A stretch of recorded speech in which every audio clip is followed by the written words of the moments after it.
Life in the urban sprawl as a police officer doesn't just toughen you, it encases you in a shell of skepticism so impenetrable it might as well be Kevlar. That was me, Emma, a 37-year-old former lieutenant turned private detective, lugging around a suitcase of mistrust heavier than the cases I cracked. My daily grind revolved around unfaithful partners and the art of deception, not exactly the setting for a romantic fairy tale.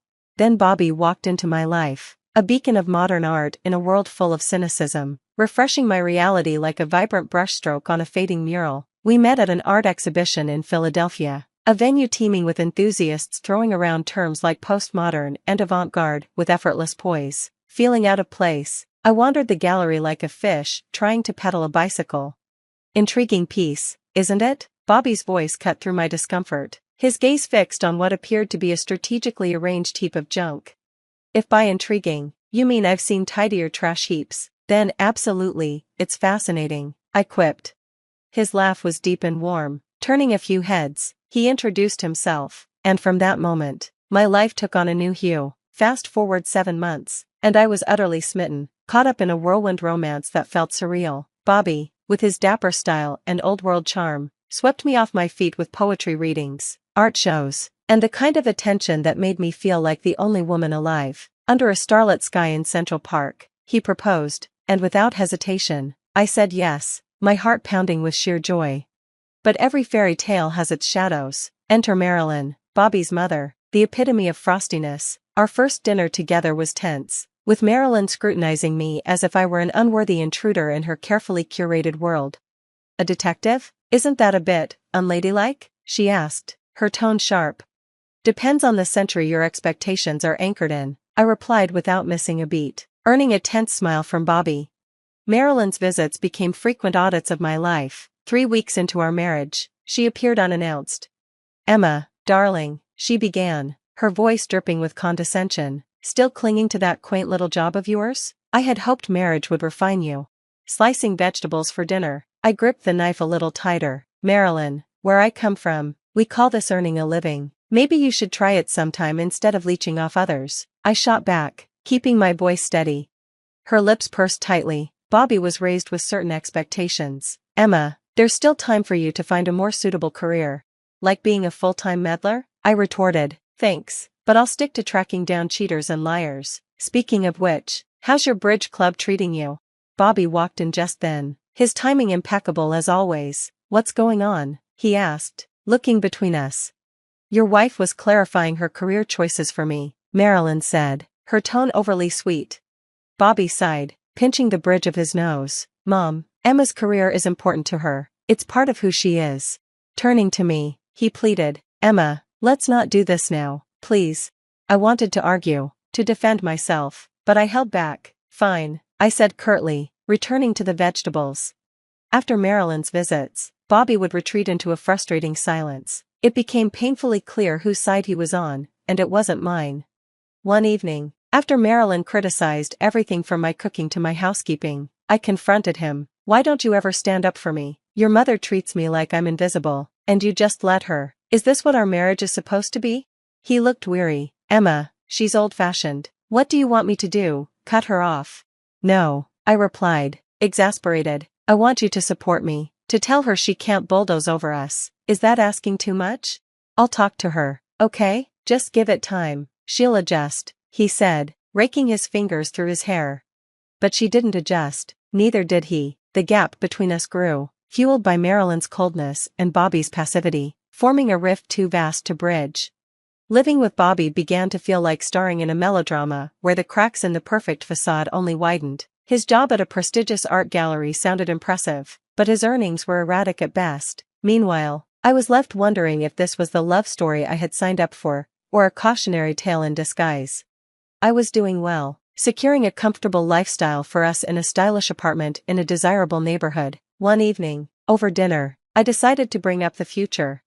I'd been thinking, I started, setting my fork down. Eventually, it'd be nice to buy a house, you know, something with enough space if we decide to start a family.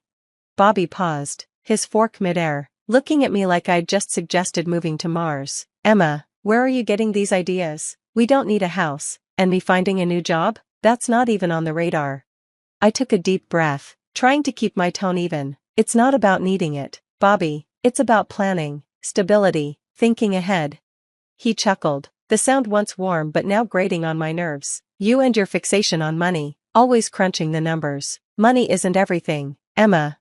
That laugh, that dismissive laugh, pushed me to the edge. Easy for you to say when you're not the one stressed about paying the bills each month. I shot back, my voice tight. He shrugged, as though brushing away my words. I'm happy with our life as it is. You're the one who's never satisfied. The fork in my hand felt heavier than it should as I placed it on my plate. Maybe I wouldn't be so focused on money if you contributed more than critiques about how I manage it. He didn't even glance up, just kept eating. I contribute in other ways, Emma. Not everything is about money.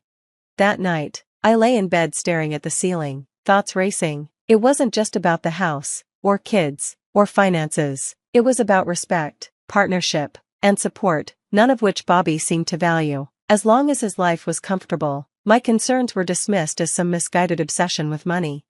On a seemingly ordinary Sunday, the tension in our apartment reached a new peak when Marilyn, my ever-charming mother-in-law, made one of her unannounced visits. The living room became a stage for unexpected drama as I watched her pacing, phone pressed to her ear, her voice wavering between panic and disbelief. You're telling me my social security number has been suspended? She exclaimed, fumbling through her purse for her checkbook. How much do I need to pay to fix this? From the kitchen, coffee in hand, I overheard the words Social Security and payment, and every instinct honed from years of police work screamed scam. Setting the mug down, I walked briskly into the living room. Marilyn, hang up, it's a scam, I said firmly but calmly, trying to convey urgency without escalating her panic. She turned to me, eyes wide and face flushed. I beg your pardon? I'm handling this, Emma, there's no need for your intrusion. I could see she was shaken but too proud to admit it. Before she could press further, I leaned in and said more firmly, Marilyn, trust me, I've dealt with hundreds of these cases. They're trying to steal from you. Her lips pursed tightly, but she hesitated, phone still in her hand. I reached out gently, hang up, and we'll call the real Social Security office together. You'll see. Reluctantly, she ended the call. The tension in the room hung thick as Bobby finally stepped in, his expression torn between annoyance and concern. Mom, you should have listened to Emma from the start, he said, placing a hand on her shoulder. But instead of gratitude, Marilyn's glare shifted to me. It's always so convenient for her to play the hero, isn't it? And just like that, the gratitude I'd hoped for evaporated. I clenched my jaw, swallowing the retort on the tip of my tongue, knowing this was a fight that wouldn't be worth winning. I stepped forward, grabbed the phone, and ended the call with a sharp click. The room fell into tense silence. Marilyn recoiled, her face a storm of fury and disbelief. How dare you? She exclaimed, her voice trembling. That was incredibly rude and uncalled for. Who do you think you are, treating me like some naive child? Before I could respond, Bobby appeared in the doorway, his expression a mix of concern and frustration. Emma, what's going on? Why are you upsetting my mother?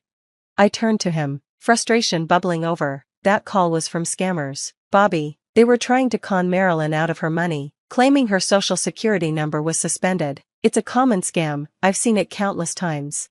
Bobby rubbed the back of his neck, a gesture I knew well. It meant he felt caught in the middle. Okay, but couldn't you have handled it more diplomatically?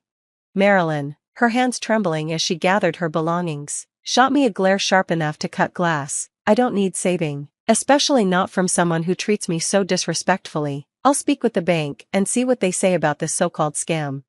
She stormed out, leaving a frosty silence in her wake. Bobby sighed, his eyes shifting between the door and me. Emma, I know you meant well, but you have to handle things more gently, especially with my mother. I felt a pang of guilt but held my ground. Bobby, I know it seemed harsh, but scammers thrive on urgency. There wasn't time for polite exchanges. Any hesitation could have cost her thousands. The next day, still wrestling with a mix of guilt and curiosity, I called Marilyn. After 3 rings, she answered, her tone cold and measured. What do you want, Emma? I cleared my throat. I just wanted to check on you after yesterday. Did you speak with the bank about the call? There was a long pause before she replied, her voice reluctant. Yes, I did. They confirmed it was a scam. Relief washed over me, but her tone quickly hardened. That doesn't excuse how you handled things. You were rude and aggressive. Pinching the bridge of my nose, I felt a headache building. I'm sorry if I came across as harsh. I was trying to protect you. These scammers are professionals, they're convincing, and they rely on people hesitating. Her response was curt, though tinged with begrudging acknowledgement. Well, I suppose I should thank you for stopping me from making a mistake, but don't think this changes my opinion of your methods, or your demeanor. Goodbye, Emma. I saw Bobby's upcoming birthday as a chance to bridge the growing chasm between us, a hopeful opportunity to rekindle the fading spark in our relationship. Carefully, I planned a romantic weekend getaway, envisioning it as a step toward restoring what we once had. But fate, or Marilyn, had other plans. She bulldozed my efforts with her own agenda, scheduling a grand dinner at her mansion on a weekday, fully aware of my packed work schedule. Over the phone, I pleaded, "Can't we move it to Saturday? I'm drowning at work." Her voice was a blend of saccharine sweetness and icy control. "No, dear, this is when it's happening. Bobby shouldn't have to adjust his birthday to fit around your job." Frustration gnawed at me, and I found myself confiding in my boss, the only person who seemed to understand. He'd witnessed more betrayals than most and recognized the importance of the moment. "Go," he urged with a knowing look. "Do what you need to do." When I arrived at Marilyn's, the party was already in full swing, a spectacle of ostentation and pretense. Marilyn spotted me immediately, her smile tightening as she whispered something to Bobby. My eyes followed her line of sight, and there he was, my husband, sitting by the fireplace, his arm draped casually around a woman who was far more than just a colleague. My heart sank, but I steeled myself and approached. "Aren't you going to introduce me?" I asked, trying to sound composed despite the whirlwind of emotions inside. Bobby flinched, his eyes widening in surprise. "Ah, Emma, this is Lori from the gallery," he mumbled, turning awkwardly to the woman. "And this is, Emma, a relative." The word struck like a slap. A relative? Seriously, Bobby? I couldn't contain my incredulity. "Your wife, Bobby, remember?" My voice carried across the room, silencing the hum of conversations. All eyes turned to us. Bobby's face turned red with a mix of embarrassment and irritation. "You know, a real wife would have made her husband's birthday a priority," he shot back, dismissing me with a turn of his shoulder.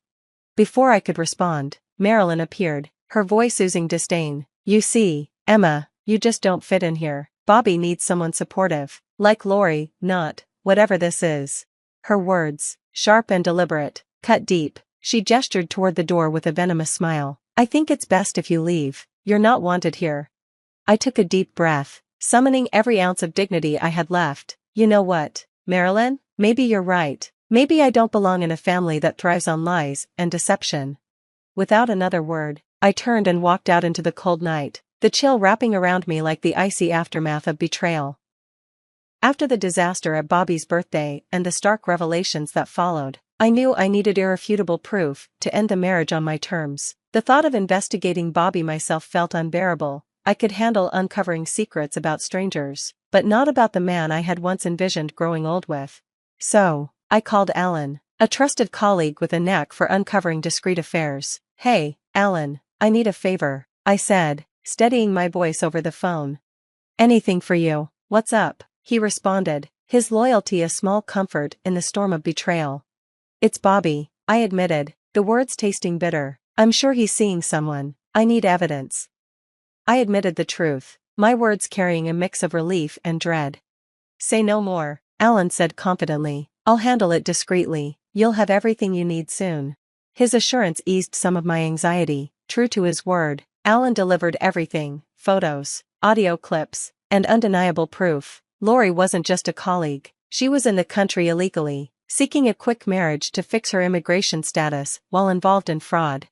Part of me wanted to confront Bobby, to throw the evidence in his face and watch him squirm, but then I remembered his condescension, his smug expression, and his blatant dismissal of me. No, he didn't deserve my concern, or my help.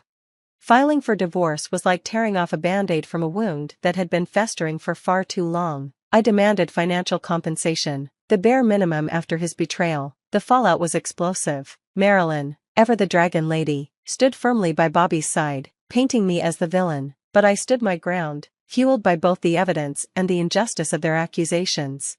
When the ink on the divorce papers dried, it wasn't just the end of a marriage, it was the beginning of a new chapter, a rebirth from the ashes of my life with Bobby. Opening my detective agency wasn't just a dream fulfilled, it was a testament to my resilience, The agency quickly built a reputation for discretion and effectiveness, a reflection of the lessons I had learned through my own struggles. One morning, sunlight streamed into my new office, illuminating the framed license on the wall. Alice, my right-hand woman and confidant, peeked in. "Boss lady, you've got a minute? We've got a potentially big case. A woman suspects her husband of having an affair. She wants surveillance, photos, the works." I couldn't help but smile at the irony. "Sounds like our bread and butter. Do we have the details?" Alice nodded, placing a file on my desk. "Yeah, but there's a catch. She's on a tight budget." I thought for a moment, realizing this was my chance to pay it forward. "Tell her we'll work with her budget. And Alice, let's make sure we're thorough. I know all too well what it's like to be on the other side of this conversation." Alice grinned. "Knew you'd say that. You're a good person, you know." I smirked. "Try telling that to my ex." As the days passed and the cases piled up, each one felt like a step toward healing. Infidelity, secrets, and lies, these were the patterns I had grown familiar with. Yet, with each closed case, I felt another piece of myself mend, validation that I had made the right choice to start over. Then one morning, as the city stirred awake, an elderly woman burst into the office, her distress palpable. She argued with my receptionist about her son's wife, who had vanished with a large sum of money, leaving the family in financial ruins. She insisted on speaking to the agency owner and mentioned needing a payment plan. Curiosity piqued, I decided to meet her myself. To my astonishment, I found myself face to face with Marilyn, my former mother-in-law. Recognition flickered across her face before embarrassment set in. "Emma, you run this agency?" "I do," I said, keeping my voice steady despite the swirl of emotions. "How can I help?" Desperation overtook her shame. "You have to help me find her. The woman who ran off with my son's money. Bobby's in shambles. Do it for the family's sake, without charge." Her audacity rendered me momentarily speechless. "Marilyn, first, we're not family. Second, I run a business, not a charity for ex-in-laws. Emma, after everything, can't you do this one thing? It's the least you could do," she pressed. I laughed bitterly. "The least I could do? Marilyn, after your son cheated on me, you expect me to just forgive and forget? Go to the police. They're better equipped for this." She stood there, flabbergasted, as if the thought of me refusing her had never crossed her mind. "Marilyn, I've learned my lesson. Never trust scammers and liars. Maybe it's time you did too." The decision was final. Life, it seemed, had come full circle, but I had no intention of being dragged back into their chaos. A week later, my phone buzzed. The caller ID showed a number I thought I had erased. "Bobby." Against my better judgment, I answered. "Bobby, what do you want?" "Emma," he began, his tone tentative. "I've been thinking. I want us to start over, for the kids, you know." I couldn't help but snort. "Really? And where would we live in this fantasy of yours?" "With my mom, at first," he said eagerly. "We can save money, then you can buy us a house. It'll be perfect." I laughed, the absurdity of his proposal striking me fully. "You think I'd come back to play house with you and your mom, and then foot the bill for a big house?" "Emma, I've changed, please," he pleaded. "Bobby," I said firmly, "you haven't changed a bit. Goodbye." As I hung up, a profound sense of peace washed over me. The call, absurd as it was, served as validation. I had grown, I had healed, and I had reclaimed my life. The future lay ahead, bright and brimming with promise. Turning back to my work, I felt a renewed sense of purpose. After all, the best revenge is living well, and I was doing just that.